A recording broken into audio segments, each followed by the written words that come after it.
आज हम लोग कंप्यूटर का फंडामेंटल सीखने जा रहे हैं।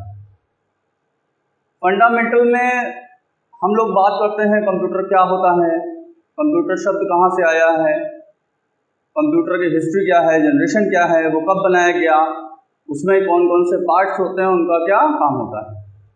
देखिए, आप किसी भी एग्ज़ाम को देने जाते हो तो उसमें आपको कंप्यूटर का ओवरव्यू का बहुत सारे क्वेश्चंस आपको मिलते हैं, और जो क्वेश्चंस आपके एग्ज़ाम में आते हैं हम उन पे बहुत फोकस करके आपको ये CCC का सिलेबस पढ़ाएंगे। देखिए, कुछ भी जानने से पहले हम ये आपको बताते हैं कि कंप्यूटर शब्द कहाँ से आया है। तो देखिए, कंप्यूटर शब्द जो है वो एक ग्रीक वर्ड। कंप्यूटर शब्द कोई इंडिया अमेरिका का वर्ड नहीं, ये कहाँ का वर्ड है? ग्रीस। कंट्री कौन सी है? ग्रीस। तो जैसे हमारी कंट्री इंडिया है तो इंडिया की कोई चीज़ होती है तो उसको आप इंडियन कहते हैं। ऐसे कंप्यूटर वर्ड कहाँ से आया? ग्रीस। और ग्रीस का कोई चीज़ होता है तो उसको हम क्या बोलते हैं कि वो ग्रीक है। तो कंप्यूटर वर्ड कहाँ का वर्ड है? ग्रीक का वर्ड, ग्रीस का वर्ड। और वो वर्ड कौन सा था? वो वर्ड था कंप्यूट। इसी कंप्यूट शब्द से आपका कंप्यूटर बना है, और इस कंप्यूट का अर्थ होता है गणना करना। आप लोगों को जिनको भी पता हो, कंप्यूटर को हिंदी में हम क्या बोलते हैं? हिंदी में कहते हैं कंप्यूटर एक संगणक है। कंप्यूटर का हिंदी क्या होगा? संगणक होगा। देखिए, कंप्यूटर को जब शुरू में बनाया गया तो जिन लोगों ने भी बनाया होगा उन लोगों ने कभी नहीं सोचा होगा कि इसमें लोग कभी गेम खेलेंगे, गाना सुनेंगे, वीडियो देखेंगे। कंप्यूटर जब ओरिजिनली इनिशियली बनाया गया था तो वो सिर्फ कैलकुलेशन के लिए बनाया गया। वो तो जैसे जैसे कंप्यूटर में डेवलपमेंट होते गए, कंप्यूटर आपका निर्देशों पे चलने लगा। फिर हमने हर चीज़ के लिए निर्देश डाल दिए कि तुम्हें कैसे गाना प्ले करना है, कैसे वीडियो प्ले करना है, कैसे गेम खिलाना है, और हमारा कंप्यूटर जान गया। बट शुरू में जब वो बनाया गया था तो सिर्फ वो कैलकुलेशन के लिए बनाया गया। तो आपको मैंने अभी बताया है कि कंप्यूटर शब्द जो है वो एक ग्रीक वर्ड है, और इस ग्रीक वर्ड का अर्थ होता है टू कैलकुलेट, यानी गणना करना। टू कैलकुलेट यानी गणना करना। ठीक, इसके बाद हम बात करते हैं कि कंप्यूटर की परिभाषा क्या होती है। देखिए, आप बिल्कुल जानते हैं कि किसी भी चीज़ की परिभाषाएं बहुत लोगों ने बहुत प्रकार की दे रखी होती हैं। आपने कभी भी पढ़ा होगा तो कोई भी परिभाषा है तो इनके अनुसार, इनके अनुसार, इनके अनुसार। हम जो बात करेंगे वो एक यूनिवर्सल डेफिनेशन होगी जो सबको फॉलो कर रही होगी। कहते हैं कंप्यूटर एक इलेक्ट्रॉनिक डिवाइस है। जब भी हम देखते हैं ये लिखा होता है computer is an electronic device.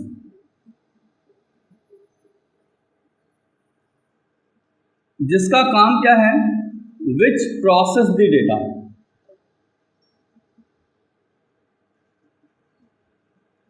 According to instructions and gives us information. एक छोटी सी, अगर बहुत शॉर्ट में कंप्लीट बताया जाए तो यही डेफिनेशन है, इसी तरीके से हम डिफाइन करते हैं। अगर इसकी बात करें, हम कहते हैं कंप्यूटर एक इलेक्ट्रॉनिक डिवाइस है। इलेक्ट्रॉनिक क्यों है, इस पे हम बात करें। देखिए, करंट से दो प्रकार की मशीनें ऑपरेट होती हैं, एक होती है इलेक्ट्रिकल और एक होती है इलेक्ट्रॉनिक। जो AC करंट पे काम करें, जो नॉन प्रोग्राम्ड हो, उनको हम किस कैटेगरी में रखते हैं? इलेक्ट्रिकल पे रखते हैं। और जो DC करंट पे काम करे प्लस प्रोग्राम्ड डिवाइस हो जिसमें निर्देश डाले गए हों, ऐसी मशीनों को हम इलेक्ट्रॉनिक कहते हैं। तो कंप्यूटर एक DC करंट की एक प्रोग्राम्ड डिवाइस होती है, इसीलिए बोलते हैं computer is an electronic device. अब कोई भी कंप्यूटर हो, क्या करता है? वो कहते हैं कि वो हमसे डेटा लेता है। अब डेटा क्या हुआ? डेटा जो होते हैं वो हमारी प्रॉब्लम है, जिसे यूज़र कंप्यूटर में डालेगा कि ये हमें सॉल्व करना है। तो जो हमारी प्रॉब्लम होती है उसको हम कंप्यूटर की भाषा में क्या बोलते हैं? डेटा बोलते हैं। तो यूज़र कंप्यूटर को देता है डेटा। अच्छा, कंप्यूटर के पास हमारे ह्यूमन जैसा कोई कॉमन सेंस तो है नहीं। कंप्यूटर नहीं जानता है कि उसको कौन सा काम कैसे करना है। तो जब आप डेटा देते हो तो डेटा वो किस आधार पर क्रिया करे, इसके लिए हमें निर्देश भी देना होता है। या तो आप खुद निर्देश दीजिए। आपने सुना होगा जिन लोगों को कंप्यूटर में प्रोग्रामिंग आती है वो लोग कंप्यूटर में निर्देश देना जानते हैं। बट एक जो कंप्यूटर ऑपरेटर होता है सिंपल, वो एक बने बनाए सॉफ्टवेयर पे काम करता है और वो सॉफ्टवेयर के निर्देश उसमें पहले से पड़े होते हैं। तो कंप्यूटर को जब यूज़र डेटा देता है तो वो निर्देशों के आधार पे डेटा को प्रोसेस करता है। अब यही बात है, अगर आपने प्रोग्रामिंग करेक्ट की है, निर्देश सही दिया है, तो कंप्यूटर सही काम करेगा।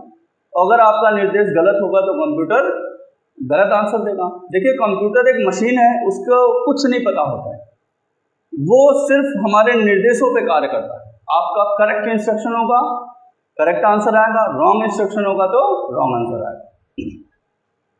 तो कहते हैं कंप्यूटर डेटा को निर्देशों के आधार पर प्रोसेस करता है और जो कंप्यूटर से हमें रिजल्ट मिलता है उस रिजल्ट को हम क्या बोलते हैं? इंफॉर्मेशन।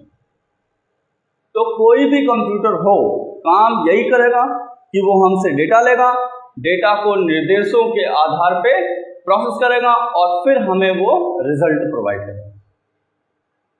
आप देखते होंगे कि कोई लैपटॉप हम खरीदने जाते हैं, हमें 20-25 हज़ार का मिल जाता है। कोई लैपटॉप हमें मिलता है 1 लाख का, 1,20,000 का।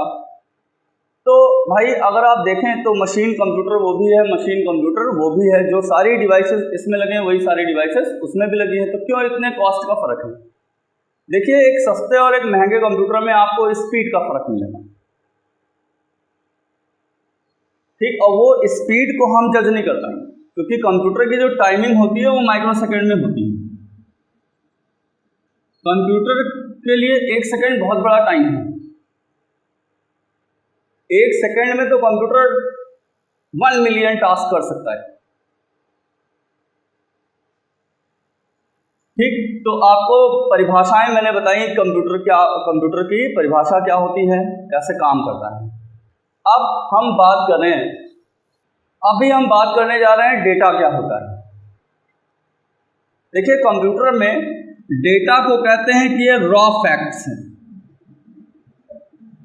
या रॉ फिगर्स हैं। देखिए, कोई भी समस्या या कोई भी डेटा अपने आप में पूर्ण नहीं होता है, वो एक रॉ मटेरियल की तरीके से है। कंप्यूटर में जो डेटा होता है, जो हमारी प्रॉब्लम होती है, उसको हम क्या बोलते हैं कि वो रॉ फैक्ट्स हैं, रॉ फिगर्स, जो हम देते हैं कंप्यूटर को प्रोसेसिंग के लिए। जैसे आप लोग जानते होंगे, जैसे हमें चाय बनानी है तो उसके लिए रॉ मटेरियल चाहिए, हमें शुगर चाहिए, हमें मिल्क चाहिए, बाकी जो रॉ मटेरियल्स हमने लिए, फिर हमने इसको स्टोव पर रखा, गैस पर रखा, उसको प्रोसेस करता है और फिर हमें निकाल के रिजल्ट चाय बना के दे देता है। तो ऐसे कंप्यूटर में जो डेटा होंगे वो क्या होंगे? रॉ मटेरियल होंगे। अच्छा, इन्हीं को हम कंप्यूटर में डालते हैं, फिर कंप्यूटर इसको मीनिंगफुल फॉर्म में कन्वर्ट करता है। अच्छा, अब बात करते हैं कि अगर हमें डेटा देना है तो हम किन किन चीज़ों को डेटा के रूप में देते हैं, या कहिए तो किन किन चीज़ों पे कंप्यूटर हमारा कार्य करता है। जैसे अगर आपको डेटा देना है तो आप 0 to 9 नंबर्स का यूज़ करते हो। भाई, आपने जितने भी कैलकुलेशन किए कंप्यूटर में, जितने भी कैलकुलेशन किए वो किस पे किए? आपने नंबरों पे ही तो किए। तो डेटा आपका किस में गया? नंबर में गया। अब नंबर पे प्रोसेसिंग कौन कौन सी होती है? उनको जोड़ना है, उनको घटाना है, उनको मल्टीप्लाई डिवाइड करना है, उनका फैक्टोरियल निकालना है, उनकी टेबल बनानी है। बहुत सारी अर्थमेटिकल क्रियाएं जो आप करते हो वो नंबर्स पे करते हो। कंप्यूटर आपका अच्छा खासा कैलकुलेशन करेगा नंबर्स पे। फिर उसके बाद A to Z अल्फ़ाबेट्स आपने दिए डेटा के रूप में। देखिए होता क्या है, जब हम टाइप कर रहे होते हैं तो जो कुछ भी हम टाइप कर रहे हैं वो एक प्रकार से डेटा जा रहा है। तो मैंने टाइपिंग की, वो डेटा गया। अब उन अल्फ़ाबेट्स पे क्रियाएं कौन कौन सी होंगी, जैसे आप लोग जानते होंगे कि कंप्यूटर में आप कैसे भी लिख दो। मान लीजिए मैंने स्मॉल लेटर में लिख दिया, आप कंप्यूटर को ऑर्डर दोगे उसको कैपिटल में बदल देगा, या कैपिटल में लिखा है उसको स्मॉल कर देगा, बोल्ड यानी गाढ़ा कर देगा, अंडरलाइन कर देगा, इटैलिक कर देगा, कलर चेंज करना, ये सब जो क्रियाएं हो रही हैं वो सब किस पे हो रही हैं? अल्फ़ाबेट्स पे ही तो हो रही हैं। तो कंप्यूटर आपका नंबर पे काम करता है, अल्फ़ाबेट्स पे काम करता है, plus minus full stop comma bracket inverted comma ये सारे सिंबल आप देते हैं, सिंबल पे भी क्रियाएं करता है कंप्यूटर। उसके अलावा इमेजेस या बोलिए तो फोटोज, जैसे इस पे हम क्रियाएं बताएं, ये तो बड़ा कॉमन है, आप लोग फोटो खिंचवाने जाते हो तो आपने देखा जब वो कैमरामैन आपका कैमरे से फ़ोटो क्लिक करता है तो उस कैमरे को वो कंप्यूटर से कनेक्ट करता है, या कैमरे को ना कनेक्ट करके तो उसका चिप निकाल के कंप्यूटर के कार्ड रीडर में लगा के कनेक्ट करता है। तो हुआ क्या, आपकी जो फ़ोटो कैमरे में है जो अभी रॉ है वो कंप्यूटर में गई तो वो गया डेटा। अब आपने देखा होगा कि वो कंप्यूटर में डाल के आपका बाल सही करता है, आपका कलर सही करता है, आपकी ड्रेसिंग चेंज करता है, ये सारी चीज़ें वो क्या कर रहा है, फ़ोटो पे ही प्रोसेसिंग कर रहा है और बना के फ़ोटो दे देता है तो एक इन्फॉर्मेशन हो जाती है। उसके अलावा साउंड, कंप्यूटर में ऐसे ऐसे सुविधाएं हैं कि आप बोलते रहो, टाइप करता रहता है, तो आपने बोला, आवाज़ गई अंदर, डेटा हो गया। अब कंप्यूटर उसको सेंस करता है क्या बोले हो, तो वही सेंस करना उसका प्रोसेस हो गया, और जब वही चीज़ ला के आपको दे दिया या वही चीज़ टाइप कर दिया तो वो उसका रिजल्ट हो जाता है। उसके अलावा वीडियोस, आप वीडियोस में तो इतनी कंप्यूटराइज इफेक्ट्स डाले जाते हैं कि अब तो हमें पता ही नहीं लगता है कि ये रियल शूट किया गया है कि ये कोई एनिमेशन से बनाया गया है। तो जैसे आपके घर में ही कोई फंक्शन होता है, आप वीडियो बनवाते हो उसका, तो उस वीडियो को वो कैमरामैन ले जाके मिक्सिंग करता है। तो मिक्सिंग में क्या होता है, इधर उधर से फोटोज, गाने, बैकग्राउंड पे ये सारी चीज़ें वो करता है। तो ये सारी प्रोसेसिंग वीडियोस पे ही तो हो रही हैं। तो आपको मैंने बताया कि कंप्यूटर में हम किन किन रूपों में डेटा देते हैं और कंप्यूटर हमारा इन डेटा पे कैसे कैसे क्रियाएं करता है। ठीक, इसके बाद अगर हम बात करें एक स्टेज प्रोसेस की, तो प्रोसेस देखिए, डेटा जो हम देते हैं वो हमें दिखता है, जो रिजल्ट हमें मिला वो भी दिखता है, बट ये स्टेज जो है वो यूज़र को नहीं दिखती है, ये मशीन के अंदर होती है। कहते हैं कि ये डेटा को लेता है, डेटा आपका किस स्टेज में जाता है, प्रोसेस स्टेज में जाता है, और फिर प्रोसेस स्टेज से बाहर निकलता है इंफॉर्मेशन। हमने अभी बात की, जो हमें रिजल्ट कंप्यूटर से प्रोवाइड होता है, मिलता है, उस रिजल्ट को हम इंफॉर्मेशन बोलते हैं। तो मैंने अभी आपको बताया कि डेटा क्या होता है, प्रोसेसिंग क्या होती है या प्रोसेस क्या होता है, और फिर हमें रिजल्ट में क्या मिलता है और कैसे मिलता है।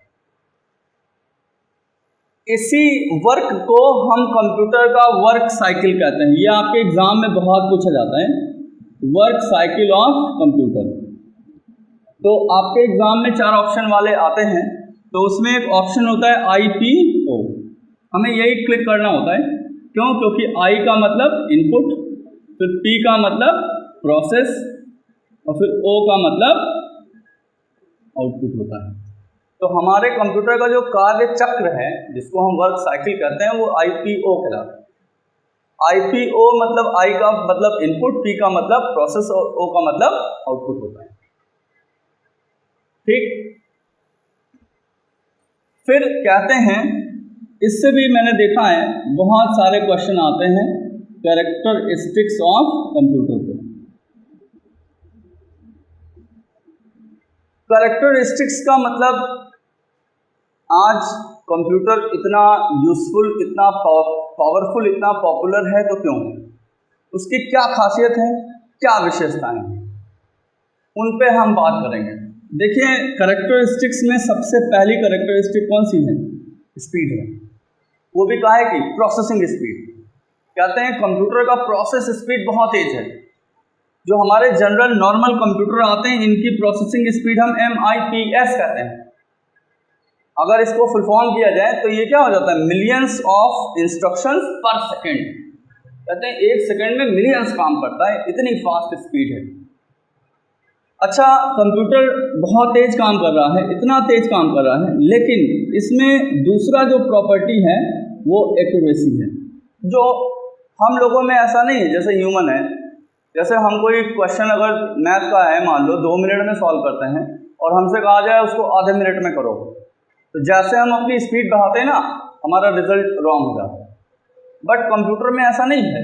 कंप्यूटर आप देखो मिलियंस कैलकुलेशन पर सेकेंड करता है, लेकिन रिजल्ट कभी रॉन्ग नहीं होता है। तो इस फैक्टर को हम क्या बोलते हैं? एक्यूरेसी।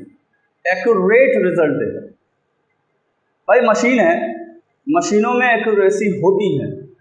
अब आप देखिए डॉक्टर्स लोग को भी वो अपना डायग्नोसिस नहीं करते हैं, वो कहते हैं आप ये टेस्ट कराइए, ये टेस्ट कराइए। टेस्ट मशीनें करती हैं और मशीनों में एक्यूरेसी होती है। डॉक्टर को अपने से ज़्यादा उन मशीनों पे फेथ है। क्यों? क्योंकि मशीनों में एक्यूरेसी। अच्छा, अब ये दोनों गुण तो आप 100 रुपये के कैलकुलेटर में भी पा जाते हैं। भाई कैलकुलेटर भी बड़ा स्पीड से काम करता है और वो भी एक्यूरेट ही रिजल्ट देता है। बट आपके कंप्यूटर कैलकुलेटर में ये नहीं होता है, लॉजिकल प्रोसेसिंग। अब लॉजिकल प्रोसेसिंग क्या हुई? जिसके पीछे कोई तर्क होगा। जैसे अभी मैं पूछूं कि ये जो मैंने 9 नंबर लिखा है ये इवन है कि ऑड, तो आप फट से बताते हैं कि ये नंबर विषम संख्या ऑड नंबर है। क्यों? जैसे मैंने पूछा, आपने इसको माइंड में 2 से डिवाइड किया, देखा नहीं डिवाइड हो रहा है, बोल दिया ऑड नंबर। तो इस क्वेश्चन के पीछे कोई लॉजिक था ना। ऐसा कोई काम आपका कैलकुलेटर नहीं कर पाएगा, क्योंकि कैलकुलेटर में कोई लॉजिकल प्रोसेसिंग नहीं होती है। हमारा कंप्यूटर है, हमारे कंप्यूटर में अंक गणितीय काम के साथ साथ ऐसी तार्किक गणनाएं भी बड़ी फास्ट होती हैं। आप तो बिल्कुल जानते होंगे, जिन लोगों ने भी सुना हो, हमारे कंप्यूटर में एक पार्ट होता है जिसको हम ALU कहते हैं। तो ये पार्ट अर्थमेटिकल काम करता है और ये पार्ट लॉजिकल काम करता है। अगर इसको फुल फॉर्म किया जाए तो ये क्या होता है? अर्थमेटिकल एंड लॉजिकल यूनिट होती है। आप 2 नंबर में कौन सा बड़ा है ये पता कर सकते हो। कोई नंबर सम है, विषम है, प्राइम नंबर है, नॉट प्राइम है। तो ये सारे काम आप कंप्यूटर में बहुत बढ़िया से कर सकते हो। ये कौन सा फैक्टर कहलाता है? Logical processing. उसके बाद अगला जो बहुत बड़ा गुण हमें लगता है वो है स्टोरेज का। देखिए, स्टोरेज का मतलब कंप्यूटर में कुछ आप स्टोर कर दो। देखिए, स्टोरिंग करने का काम सदियों से करते आए हैं हम। पहले के ज़माने में हम लोग देखते थे कि बड़े बड़े लेजर लोग रखते थे, उसी पे एंट्री करते थे और उसको रख देते थे, सालों साल रखा रहता था। देखिए, लिखना तब भी पड़ता था, बट आज माहौल या सिनेरियो बिल्कुल चेंज हो गया है। आज कोई लेज़र वेज़र नहीं है। आप किसी भी ऑफिस में जाओ, एक लैपटॉप या कंप्यूटर रखा होता है, उस पर कीबोर्ड से लिखते हैं। अच्छा, लिखना तब भी पड़ा और लिखना आज भी पड़ा। लेकिन अगर मैं पहले ज़माने की बात करूं, अगर आप किसी के पास पहुंचिए और उससे 2 साल पहले का किसी डेट का डेटा मांगिए तो बोलेगा ऐसा है, एप्लीकेशन लिखो, इतने तारीख को आओ, इतना टाइम नहीं है हमारे पास कि जाके ढूंढेंगे। बट कंप्यूटर में देखिए ढेर सारा डेटा स्टोर है और जो कुछ भी स्टोर है, चाहे वो अभी स्टोर किया गया, चाहे वो 2 साल पहले का स्टोर है, एक बटन दबाएंगे, सिंगल क्लिक पे सेम स्पीड से निकलता है। तो स्टोरेज की तो खासियत ही है, ढेर सारा डेटा स्टोर करता ही करता है। उसके अलावा डेटा का रिट्रीवल बड़ा फास्ट होता है, डेटा निकलता बड़ा तेज है। ये बहुत बड़ी इंपॉर्टेंस है आपके कंप्यूटर में। अच्छा, जो अगली प्रॉपर्टी है वो क्या है? डिलीजेंस, जो ह्यूमन में बिल्कुल नहीं है। हम लोग क्या है ना कि हम लोग कोई काम करते हैं, अभी 2 घंटा 3 घंटा बीतेगा, बोर हो जाएंगे, थक जाएंगे, एकाग्रता भंग हो जाती है और ऐसे कंडीशन में अगर ज़बरदस्ती काम करते हैं गड़बड़ हो जाता है। बट कंप्यूटर में देखिए दिन रात वही कंप्यूटर ऑन है, दिन में कोई और बैठा है, शिफ्ट चेंज हुई, रात में कोई और बैठा है, कभी बोर, कभी टायर्ड, कभी थकना, कभी कंसंट्रेशन भंग होना, ऐसी कोई दिक्कत कंप्यूटर में नहीं होती। तो कहते हैं बोर ना हो, थके ना, ऐसी इस प्रॉपर्टी को हम क्या बोलते हैं? इंटेलिजेंस। इसके बाद जो नेक्स्ट प्रॉपर्टी है वो है वर्सेटैलिटी। जैसे कंप्यूटराइज्ड जो मशीनें होती हैं वो वर्सेटाइल होती हैं। वर्सेटाइल का मतलब वो कई काम कर लेते हैं। जैसे हमारे कमरे में फैन लगा है, तो फैन और कोई काम नहीं करेगा, सिर्फ आपको हवा देगा। ट्यूबलाइट सिर्फ आपको रोशनी देगी। बट आप बता दो हमें कंप्यूटर का कोई एक ही कार्य कि ये यही करेगा। आज के परिवेश में अगर बहुत मोटे रूप में एक लाइन में बात करें हम, तो दुनिया का कोई भी सेक्टर ऐसा नहीं है जहां पे आपका कंप्यूटर यूज ना हो रहा हो। गन्ना तौलने से लेके स्पेस सैटेलाइट तक आपका कंप्यूटर इस्तेमाल होता है। अब वही कंप्यूटर है, मीडिया वाले कोई और काम कर रहे हैं, बैंक वाला कोई और काम कर रहा है, क्यों हम लोग उसी कंप्यूटर का कोई और यूज़ करते हैं। कुछ गेमर्स हैं, गेम खेलते हैं। तो कंप्यूटर का कोई एक फिक्स कार्य नहीं है भाई। कंप्यूटर में प्रोग्रामिंग जो डाल दो वही काम करना शुरू कर देता है। इस एक्शन या इस प्रॉपर्टी या इस कैरेक्टरिस्टिक्स को हम बोलते हैं कंप्यूटर एक वर्सेटाइल मशीन। जैसे जो बच्चा हिंदी में भी तेज है, इंग्लिश में भी तेज है, बोलते हैं हाँ ये वर्सेटाइल है, गेम में भी तेज है, तो कई काम बहुत अच्छे से कर ले, एक्सपर्ट से कर ले, उस चीज़ को हम वर्सेटाइल कहते हैं। अच्छा, इसके बाद कम्युनिकेशन है। भाई ये तो बहुत बड़ा गुण है कंप्यूटर का। कहते हैं आज कंप्यूटर इतना यूज हो रहा है तो उसमें 70% तो यही है। आज के सिनेरियो में देखें, हर विभाग, हर जगह सब कुछ ऑनलाइन। तो ऑनलाइन में क्या होता है, कंप्यूटर्स आपस में जुड़े हैं, आपस में बातचीत करते हैं, यहाँ डेटा वहाँ भेजा, वहाँ डेटा इधर आया। तो कहते हैं कंप्यूटराइज जो कम्युनिकेशन होता है उससे फास्ट और उससे और सस्ता कम्युनिकेशन और कोई नहीं है। भाई अगर आप पुराने ज़माने में बात करें, चिट्ठी भेजना होता था अमेरिका, क्यों 10-15 दिन लगेगा, कोई गारंटी नहीं पहुंचने की, 300-400 रुपये लग जाएंगे। आज आप मेल करते हो, ईमेल करते हो, 1 मिनट 1 रुपया नहीं लगेगा, दुनिया में कहीं पर भी मैसेज पहुंचता है। उसी तरीके से मोबाइल का समय धड़ाक से पहुंचता है। मीडिया आज इतनी फास्ट है तो उसके पीछे अगर आप देखें तो कंप्यूटर का कम्युनिकेशन ही है। भाई उन्होंने क्या किया, कोई वीडियो, अब तो सबके पास कैमरा लिए घूमते लोग, कुछ इवेंट, कुछ घटना हुई, फटाक से वीडियो बनाया, उन्होंने आज तक को मेल किया, आज तक वालों ने सत्यापित किया कि हाँ ये घटना हुई है, तुरंत ब्रेकिंग न्यूज़ दिखा देते हैं। अब आप सोचिए अगर कंप्यूटर का कम्युनिकेशन इसके पीछे ना लगा होता तो कहाँ से इतनी तेजी से IT या सूचना प्रौद्योगिकी होती। तो ये सारी कुछ मैंने खासियत आपको बताई है। थोड़ा सा फ्लैशबैक करते हैं। कंप्यूटर एक पहली विशेषता स्पीड की है, मिलियंस ऑफ कैलकुलेशन पर सेकेंड करता है। दूसरी विशेषता एक्यूरेसी है, कोई भी रिजल्ट कभी रॉन्ग नहीं देता है। अच्छा, रिजल्ट अगर रॉन्ग आया तो इसका मतलब ये नहीं है कि मशीन खराब है। आप अपने डेटा चेक करो, आप अपने इंस्ट्रक्शन चेक करो, अगर आपका डेटा और इंस्ट्रक्शन करेक्ट है तो रिजल्ट कभी रॉन्ग कंप्यूटर नहीं देगा। क्यों? क्योंकि मशीनों या कंप्यूटर में क्या होता है, एक्यूरेसी होती है।